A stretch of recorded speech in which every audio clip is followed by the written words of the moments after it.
Alright, how's it going, everybody? This is Gio bringing you some more FF14 content, and today I'm bringing you some good old T9. Down this, God knows how long ago. I mean, I've just been lazy. Like, there's just not enough fucks to give at this point. I ended up uploading the remove video before, like, when this happened, like, weeks before. But, I mean, I'm not really gonna talk much about, like, the fight, because you could pretty much Google, YouTube, look up, like, there's, like, a million guides on. I'm pretty much just gonna, like, explain our strategy for the most part and go from there, and probably shit on Andros because he fucks up all the damn time. Lord knows he's gonna fuck up now. But for the first phase, it's pretty standard. We try to put the red ones on like the little squid thing, and then we put the yellow ones in between. Gives us like some visual reference point to know like where to place our meteors. We usually get 4 rocks. I believe for this run we might have gotten 5. Not too sure. Can't remember. The standard, stack in the middle for thermiotic beam. Summoner accuracy, I think, was like 490, I think 491, and you're fine. I was a little sad because at this point in time I didn't have the stand, like I didn't win Sands of Time, so I couldn't really use my Evan Star chest and pants, which give better stats. I ended up using the High Elegant coat anyway, just because it gives more intelligence, more main stat, more vitality, allowed me to have 5k health as a Lalafell, which is like dope as fuck. Didn't really change much. I mean, technically the chests add up to each other, but I guess the more vitality is a little bit better. And the consistency of the intelligence over the crit is much better as well. I'm gonna pop my Shadow Flare here. Sometimes I pop Shadow Flare a little preemptively, only because I just don't want to cast it later out of just pure laziness. A lot of my fucking turn 9 runs, I'll be honest, there's a few things I don't do because of just utter laziness or because it's just not effective. But standard DPS stuff, placing our rocks, getting our meteor streams, just chilling, just gonna stand here, no problem. Get 1.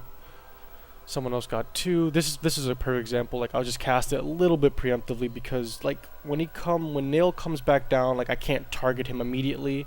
So like it's just good to have the Shadow Flare there. I mean, I may lose a couple of seconds, but it's just better than having to like cast it again. I usually keep my Swift cast up as always because you never know when someone's gonna fuck up and go down, and I'd rather waste my mana than like my Scholar or my White Mage's mana. It's just like a natural thing I'm used to doing already. Typical Fester, got my Yellow Rock. Would put it in between, but we're pretty much at the very end. It's 69%. We're about to push towards Golem, so I'm just gonna put it right there. Get a Bio in, got Thermiotic. Could have gotten Bio 1, but I didn't really think it through at the time. Contagion, get my Fester back up. I'll just take that. We're at 66%. Good, actually good that I didn't do that, because now he's gonna do. We might get a 64.93 push. Yeah, there we go. He's in the middle of Stardust, so we got a 64.08%.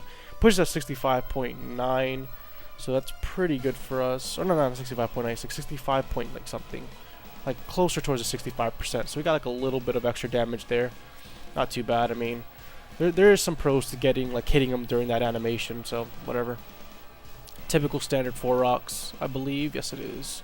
I don't know, 5. We got 5. We got 3 on this side, 1 I think over there. I'm not too sure. I think it was 4. I can't really fucking remember. It looked like 5. Regardless of the fact, typical standard feed. Blue Golem, pretty much gonna try to take him out first. Bard's pretty much gonna tank him because he just has to silence him if he does a stupid move. Got 2 there. 2 more rocks remaining. Probably gonna feed that to the green. Yeah, we're just gonna feed that to the green. Yeah, it was 5 because he just fed that one over there. So we're gonna pretty much feed that to the green, no problem. Gonna take out the blue one because it just shifted. Other groups tend to do like another strat in which they kill like a different, like since he does an Earthen Shock in the first like half of it, you can kill like another golem. Like you just focus all DPS on one, probably like the green one or something, and just like kill it out. But for us, we just found it better to do it this way. I think it's just something that's stuck over time. I'm gonna stack here. This probably like my favorite part like about this phase, because rather than like give ourselves assigned spots, we honestly just run into giant circle.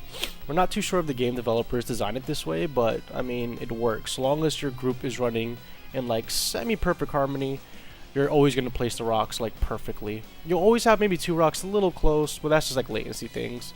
Other than that, it works like all the time. Like we just ran in a circle and we're done. I think it's the easiest way to do this if you're like T9 pugging. because giving people assigned spots and then having to switch groups, it's just too much work. Same thing what we did before. We're gonna grab Bard's gonna grab blue golem. I'll focus on it. Melee and our warrior's gonna focus on another golem, and our paladin will soul tank the other one. Gonna feed this one. What looks to be 2. We're gonna give him 2. Yeah, we're gonna definitely get this one. So we're just gonna feed him these 2. Be set, kind of kill him off right here. He's gonna probably change to green or red. I mean, the benefits with doing it this way is that if you have good RNG, you might get that. Like, you might just get the red out the way. Who does like what is it, Earthen Heart, which is like that bleeding beam thing, and it's just a little annoying. Like, you know, if someone's not really paying attention, if you're really lucky, you might get rid of the green one, which is nice. So you just get rid of that demolish even earlier. I guess it's just something. You could definitely do it like either way. It doesn't really matter as long as you have the DPS to like kill them. It's like no problem, and like you silence the Earthen Shock, you're fine.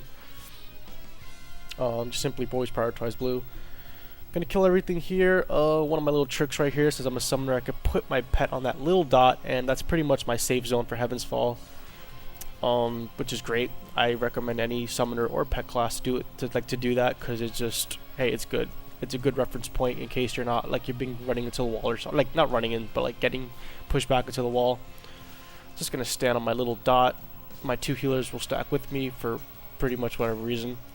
Angelo stacks all the way over there because he feels it's better for him, gets more deeps. I'm just gonna get a Ruin. See, for me, I get all my dots up. I already get like popped in Kindle, can pop Raging Strikes and Medica, get medicated, and then just go ham, get 3 dots. Right here, it'd be better for me to actually move my pet again, but there's just not enough fucks to be given. I mean, that way he avoids the paralysis, but it's just not enough fucks. Like, there really isn't enough fucks to give. Didn't get the Bane off on the dragon going in. I wasn't too confident in the distance between the boss and that dragon, so I'm like, whatever, I'll just like plan manually. Right here, attempt to split my DPS a bit, so that as soon as the dragon goes into Binding Chain, all I have to do is cast like Ruin to Fester. Maybe an Energy Drain if like it's getting a little close, and it's fine. Like, there should be no problems. That way, it's like it helps pushing the phase. Hence why we LB the boss as well. Like, that's if you're going for single dragon. It's like the best way to do it, like kind of have like a little split DPS right there, Heaven's Fall. Like right here, it'd be better for me to move the pet like on these lines that are like being occupied now, because right there he's gonna get hit by this. But again, there's just not enough fucks to give. And honestly, it's like a small % chance that the pet gets paralysis anyway, so it didn't really matter too much. I just don't give enough fucks. So if you push 1 dragon, God, I fucking love FF14 app for like the percentages. It's really good on holding DPS and stuff. Glad that in the new 2.3 update they added the percentage thing, but really doesn't help too much for this fight because you really want to get those specific decimal points. But I mean, any help is good. Push our backs to the wall. Thunder pretty much stacks on the ass. Fire in and out, the usual stuff. This fire should be in. And my spin and stack, we're good. Someone else got thunder, this time Biz got it. So he's gonna go, just go to the back, be fine, keep getting his rotation in. Doing some pretty decent DPS here. For me, I think the only important thing I care about is that my pet's hitting the boss and that my dots are up. I could be Ruin 2ing, where like I could just do Ruin 2 spam right there, but I generally like to be like, I like to move into the right position and whatnot. And like sometimes I just get out of range for Ruin 2, so I'm like, it doesn't really matter so much. I just miss like maybe 1 or 2. Typical fire in, just gonna get my dots back up. Thunder in the back. Got my pet doing work. Pet's pretty much the reference point. Gonna place the first dive bomb on A.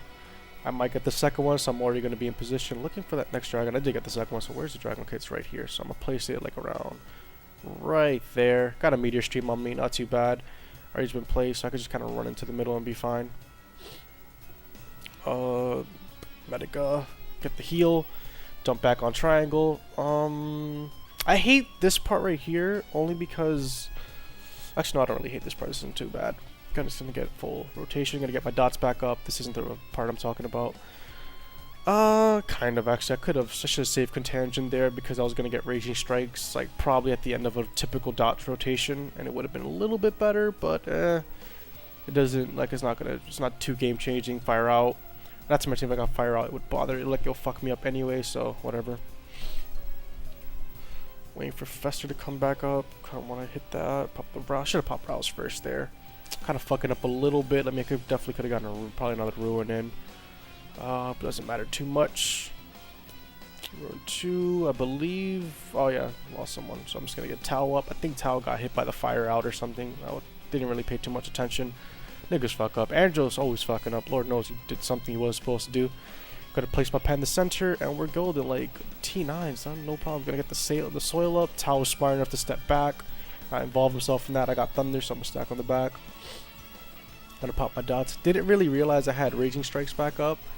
If not, I probably didn't. I was just waiting for Contingent. I can't really remember right now. I think I was just pretty much focusing on getting like the team back up so that we don't die to double ice bitten. So I probably wasn't focusing so much on like DPS and stuff. I was focusing more on like when is that Swift cast coming back up. Okay, so Angel's coming back. No, I think Irvin got hit by that lunar dot. I'm not too sure. My pet's down. So let me get... So I just realized he's down, so fuck. I'm a little bit pissed. Oh, I remember this part. Yeah, I get pissed here. I'm mad because I popped Raging Strikes. I didn't realize my pet died. I'm like, fuck. I was so mad. So I had a hard cast him. I was like already losing a lot of deeps here. It was just like a bad final dive bomb for me. Oh, terrible, terrible, terrible. But I'm going to pop the Rousing Spur right here. Going to do the typical Contingent the dots. Because at least I got my dots. But I couldn't get like a Fester in. I think I was able to get a Fester, but I couldn't get like, I guess, the Energy Drain in. It's like the Ruins, but that's fine. It's not too big.